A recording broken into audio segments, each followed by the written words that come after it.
Kita lihat Allah di dalam ayat yang pertama dalam surah At-Tariq ni, dia memulakannya dengan satu sumpah, ya.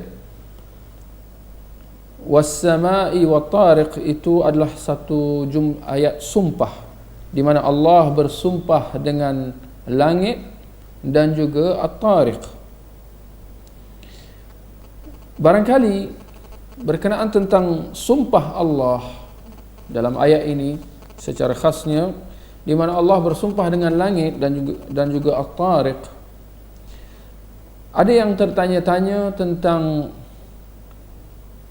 bagaimana Allah boleh bersumpah dengan makhluk, seperti mana dalam ayat ini Allah bersumpah dengan langit, dan ia adalah di antara makhluk-makhluk Allah. Sedangkan sebagai seorang Muslim, kita ditegah daripada bersumpah dengan makhluk-makhluk, bahkan bersumpah dengan apa jua selain daripada Allah, apa jua daripada makhluk, ia adalah syirik. Ya, boleh mengundang kita terkeluar daripada Islam. Sebagaimana dalam hadis yang sahih, man halafa bighairillahi faqad kafar atau asyrak. Barang siapa yang bersumpah dengan selain daripada Allah, dia telah kufur atau syirik. Kerana itu dalam hadis yang lain Rasulullah sallallahu alaihi wasallam bersabda, man kana halifan falyahlif billah aw liyasmut. Barang siapa yang ingin bersumpah, maka hendaklah dia bersumpah dengan nama Allah atau hendaklah dia diam. Yang ini tak boleh kita nak bersumpah dengan selain daripada Allah. Tak boleh untuk kita nak bersumpah dengan makhluk, tak kira apa juga makhluk itu. Bersumpah dengan Nabi, bersumpah dengan nama Nabi, nama Rasul, nama malaikat, atau nak bersumpah dengan Kaabah, dengan nama Kaabah. Contoh, aku bersumpah dengan Kaabah misalnya, aku bersumpah dengan negaraku, contohnya, aku bersumpah dengan nama ayahku atau nama datukku. Hal ini semua dilarang, ya.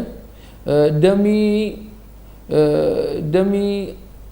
ibuku, ya, demi kubur moyangku, contoh, ya. Ini semua ayat-ayat sumpah ni, ya, adalah satu yang ditegah di dalam Islam. Kalau kita lihat apa yang dimaksudkan dengan sumpah, apakah definisi sumpah, ya, dapat kita simpulkan, ya, supaya dapat kita memahami mengapa sumpah dengan selain Allah adalah satu yang kufur atau satu syirik. Apabila kita lihat definisi sumpah itu, dia membawa maksud pengakuan yang dibuat dengan bersaksikan sesuatu yang dianggap agung atau suci untuk menguatkan apa yang kita katakan, ya. Itu yang dimaksudkan dengan sumpah. Satu perakuan yang dilakukan dengan bersaksikan sesuatu yang dianggap agung atau suci untuk kita nak menguatkan, ya, apa yang ingin kita katakan. Satu ayat, satu perkataan, satu jumlah, satu maklumat, ya, satu persaksian yang kita nak beri. Kalau kita nak kuatkan supaya orang percaya, kita bersumpah dengan sesuatu yang dianggap agung atau suci. Maka kalau kita lihat daripada definisi, maka dapat kita faham mengapa syarak menegah kita daripada bersumpah dengan selain daripada Allah.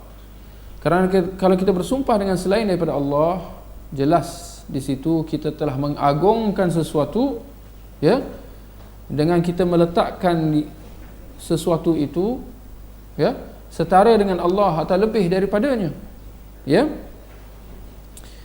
Maka kerana itu kita mendapati syarak menegah kita daripada kita bersumpah dengan selain daripada Allah. Kerana tidak ada yang lebih agung, tidak ada yang lebih suci daripada Allah. Maka untuk itu kita, kalau kita nak bersumpah, tidak lain dan tidak bukan, hendaklah kita bersumpah dengan nama Allah ataupun sifat-sifatnya, ya. Tapi itulah, kalau kita lihat dalam ayat ni, kita mendapati Allah bersumpah dengan makhluknya, bersumpah dengan langit dan bersumpah dengan At-Tariq. Maka bagaimana dapat kita memahami hal ini dengan Ya, bagaimana kita dapat selaraskan hal ini dengan larangan syarak daripada kita bersumpah dengan langit atau kita nak bersumpah dengan at-tariq atau selain daripada itu ditegah. Ya. Di sini kita dapat kita jawab dengan mengatakan bahawa tentang larangan bersumpah dengan makhluk itu adalah bagi manusia. Ya. Ia adalah khas buat manusia. Berbeza dengan Allah Subhanahu wa taala sebagai pencipta segala makhluk, bagi Allah untuk nak bersumpah dengan apa jua yang dikehendakinya, baginya untuknya dia bersumpah dengan apa jua daripada makhluk-makhluknya. Dan bersumpahnya dengan Allah, kerana kita kena faham selain daripada Allah adalah apa? Adalah makhluk. Ya. Maka dapat kita lihat di situ apabila Allah bersumpah, dia bersumpah dengan makhluk, kerana tidak ada selain daripada Allah kecuali makhluk. Ya.